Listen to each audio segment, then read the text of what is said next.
Hey guys, welcome to Our Lives Across the Border. Today I'm going to tell you about the first experience that I had coming down here to Mexico. And the first time I came down, he actually was not with me. I came down with his mom and his sister for a memorial for his grandfather. Hmm.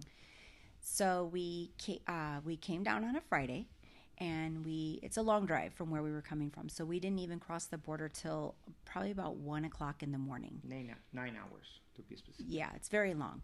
So, and believe it or not, I was not tired. I was very excited. I'm going to another country. Like, how exciting, First time first time. in Mexico. So, as soon as we cross, immediately it was like a different world. A lot of things were abandoned, run down. The smell was different. They burn a lot of trash around here. You can smell sewer in certain areas, depending on where you are in the town. That's the city or the The town. city, The the city. city. Yeah. And but it was still very busy. There was still lots of cars. I remember seeing a few buses, but for the most part, I was like, okay, this is semi-normal to me. Yeah, things are a little uh, looking old, dirty, little dusty, but the roads, they were paved. I was like, okay, we're good. So we drove about 45 minutes to where we were going to be staying. And we got there, and that was the first dirt road that I had ever been on. Because I was always told all the roads are like dirt in Mexico. And, I was thinking like just the worst of the worst. Um, we were staying at his uncle's house for this party, and they have a very nice house. It's renovated. There, when I woke up in the morning, the Hold on, hold backyard, on. So you're saying you thought all Mexico was like all dirt dust. roads. So you probably watched too many movies where you see nothing but dusty ass roads and stuff like that. Which in I some towns there is, I just what I mean? But I you're don't like, know. yeah. I mean, I had never been down here before, so it was all just like what I had seen or what I had been told. Mm-hmm. So anyways, back to what I was saying. So we're at his uncle's house, right? And it's nice. I go out in the backyard, and it's got grass, a whole outdoor kitchen with everything, tile like dance floor with the roof, and I'm like, wow, okay, this is nice. So you Uh, came from the trip. You went to the back. I went to Where the back. you guys were kicking it back Yeah, there, we went or back what? there. I Just don't know hanging if we were gonna around. just eat something, or just to kind of get out. Because here in Mexico, everybody is always outside. It's like no matter what you're doing, you're going outside. Hmm. And so we went outside. No big deal. And then his sister was like, "Oh, let's go see. Let's go see the house," which is actually the house that I'm currently in right now. So I'm super excited, right? And so we get in the car, and now we start driving, and we're driving through the small town, and that's when I realized, we're not in the city anymore, and so almost all the roads except the main road that goes through there is dirt, which wouldn't be a big deal, but like they're very there's holes everywhere. Like it's just like a very, very, very bumpy ride, and lots of abandoned businesses, and then a lot of businesses that were up and selling food early in the morning. 9:30, 10 o'clock, they were selling all these different kinds of tacos, and they had vendors on the side selling clothes and like anything that you could sell, they're selling. Taco de guisado, where they sell tacos de chorizo con huevo, con papas, bistec con chile, nopales con queso, and all that stuff. Or tacos de vapor, my favorite. Or tacos, that's a whole Yeah. different thing, yeah. So the one thing that I remember, and every time I see it when we go from where we live to the city, is there is a property, and it's huge, and their fence is tires, and they're painted white. Hmm. And I was like, oh, that is such a cool idea. Until I realized that everybody recycles old tires like that. But it looked really, really cool. And that is one memory that every time I travel back through that area, I always think of the first time I saw it. So, here, one other thing that was kind of odd to me is the railroad tracks. There's no gates, there's no lights, there's no nothing. So, You do have to stop, look, and listen. And that was kind of that took me back a little bit too because I am used to usually having the arm gate that comes Okay, down. so you came to the house. So what you thought about the house? You just went to something else. You said, No, because we have to cross the train track to get to okay, our house. So, okay. anyways, he's getting ahead of himself. So, once we got here, I was like, okay, this actually, because there are a lot of houses that need a lot of work. They're made out of pallets, they have tarps on their roofs. Some people don't even have siding on their house. Like, you can see, like, the inside of, like, the OSB board. So, I was, like, a little nervous, right? But our house is nice. Okay. So we get here, we come in. Um, it's all tile, which is something I'm not used to, but it's better here. I understand with all the dirt why they have tile.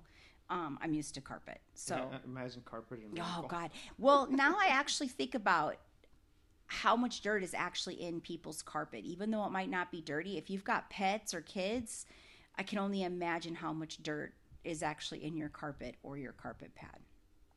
So anyways, so when we came here, somebody was going to rent the house for a little bit. So they were fixing up the bathroom and painting and doing a few things. And all that was in here was the kitchen table and a couch. So looked around, and that's when I decided what room was going to be our room when we got Mm, down here. That's when I claimed my room. uh-huh. And so then we were going to go to the next town over, which is actually where we have our donut shop. Okay, but you still not saying what you thought about the house, though. I thought the house was nice. Uh-huh. Is So what you thought about the neighborhood? What were you thinking first time coming in? well, I'm like I said, it's strange because you can have a little bit of money, but your neighbor has nothing. Like what I feel like here, what I've seen, and this is just the areas I've been. There's no neighbor rich areas in Yes, certain parts. You know, yes, when it comes down to building your own property, because yeah, usually right here they just sell you the lot, and anybody can buy your lot. Simple. That's what it is. Now, if you go to the city where a company builds the houses, of course, it's gonna be the rich yeah. Like there neighborhood. there are gated You know. communities in the big city, and they do have grass, and I've been in one or two of them. They look nice, Uh huh. but for the most part, in the regular neighborhoods, uh, there's really nice houses, and then there's houses that are barely standing. Yeah, which are the on the towns. On the towns, Yeah, that's what it is. Yeah, because they get the lots. Anybody can buy a lot. yeah, I mean, a rich person can buy two lots, yeah, one property, and build a mansion, and then the next lot is a pallet house. yeah, You know, so I think that's why you refer to it. You know, yeah, and it's crazy. I mean, there's no separation of social classes. And yeah, you mean if you're to think about it, right? It's like everything's just everybody's together. yeah. That is kind of frustrating. Like example for us right now where we live, unfortunately, the lot next to us is vacant, and they use it to collect metal scraps, and that pile is probably, I don't know, I'm not even exaggerating. It's probably 10 to 15 feet high. It's pretty high, and he collects it up until he has like a semi truck full, like an 18 wheeler, and they will come in. And I'm sure when he saves up the money to pay for the truck to come in. And so, unfortunately, we have to look at that. And we can't complain to anybody. That's just the way it is. But, anyways, so when we were going over to the other city, Hmm. this was this was big. This wasn't as big as the city when you cross into Mexicali, but it's big. So where we were at, most of the houses seemed a little bit nicer on the streets that we were on, and we were like more like in the downtown area. And I remember specifically we went to a bakery and we got a tres leches cake. Hmm. And the one thing I do remember, and I still hate to this day having a truck, is the roads are not wide enough, and parking is scary. It's scary to try to park around here. And I just remember us trying to park your sister's big vehicle Hmm. so we could go in and get the cake. And then going into the store, that was like the first time I had actually went into like a business. Hmm. Um, it wasn't dirty. I didn't feel like it was dirty, but like, I guess I'm more used to when you go into any business, everything almost looks semi brand new in there. And that is not how it looked. It did look run down, clean, but run Hmm. down. And the cake was great. So that was kind of like my first experience. Oh, so hold on. well, no, we'll talk about the cemetery, or maybe we already talked about the cemetery. Hmm. Going to the cemetery, cemetery in Mexico, of course, is a lot different than the ones in the U.S. Talking about the cake spot, that been right there for years, like over 30 years. And if I'm not mistaken, uh, well, more than 30 years, but if almost 40, but more, I don't know, like around 40 years. I think it's one of the first businesses that started selling cake. I know which one they're talking about, and I'm pretty sure. I mean, they haven't invested in their business, but that place been right there like for a long ass time. So I know which one you're talking about. And every time they come, my family come, they if they want to get a cake, they go right there. Even though they're not like they used to be, there's other places that have better cakes. I mean, they still go right there, you know. So it's like I like people. it. It's expensive, but I like it. I mean, every cake is expensive, right? Right here, they're hell Yeah, expensive. that's the one thing too that amazes me because when you go to Walmart, I don't know the prices now. I'm thinking back, how many years ago, but Mm-hmm. they were pricey, but they was not over the top. Here, these cakes are super, super expensive. But the reason that I think it is because it's very common here. You have a party for whatever you can throw a party for, you are throwing a party. Yeah, that's a big And thing about so, Mexico. and you have a cake. And so I understand why they make them so expensive because they're making money off of them. Mm-hmm. Because, like I said, every occasion that you are having a party. Mm-hmm. Real stuff. Everybody So, yeah. has to celebrate their party. And So then, as we were leaving, this was something to remember. When we came in, it was dark. But when we left, we went to a couple candy stores over there. Okay. Probably where you get your stuff for the shop uh-huh. because there was a lot of candy stores in that area.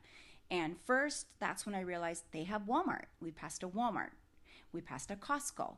We started passing businesses that I was like, oh my gosh, we have that in the United States. Okay, that's when you're leaving from. Yeah, because now I'm talking. Off. Yeah, You're when we're off. leaving. Yeah. Yeah. So, So you're in the city. She's in the city now. She's not on the town no more. yeah, She's taking off. right. The Costco So is gonna be on the city. yes. So and then that was my first experience going into the candy stores here, which they have a lot of stuff that I have never tried. A lot of pinatas. Totally shocked me how many pinatas. And I mean, there's pinatas from donkeys to stars to a beer can, to anything you could think of, they make them. Um, and so we bought some candy, and then we were on our way. But that was my first experience here in Mexico, and like I said, there's still a few things from that trip that stick out in my mind when I go to those areas. That's I it. still think about it. Mm. Yeah. Nice. I guess she had a. Well, we rate that like it was all right. Yeah, it was all right. I mean, she got what she expected. She said she was gonna come across some dirt roads, which she did. She got to experience that, and she still experience that every day nowadays.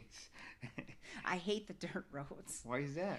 because you literally have to go outside and water your road because if you don't, then when the cars drive by, all the dust comes up. You know the suck thing about those dirt roads is that when they pass with the tractors, it leaves those little bumpies. Oh things. yeah. And when you go with your normal, regular car, it starts shaking. Like, that sucks about those dirt roads. Yeah. That's the only thing I can say that sucks. Of course, you're gonna pick up dust, but Another thing I've always wondered too, we have a lot of issues with nails and screws and tires.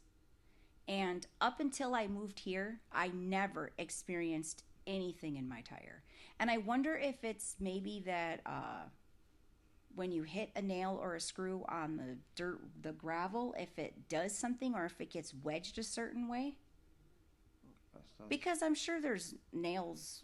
luck of the draw, man. Yeah, Whoever, I don't know. if it's to you, it's gonna stick to you. I don't know. I always think that it's the dirt roads that's what that's from. I don't know. Yeah, if it's meant to you, it's gonna. Well, I'm a magnet to it. All right, guys. Thank you very much for sticking by and listen to the story of this lady right here, and her first time coming to Mexico. So we end this to next video. Bye. Bye.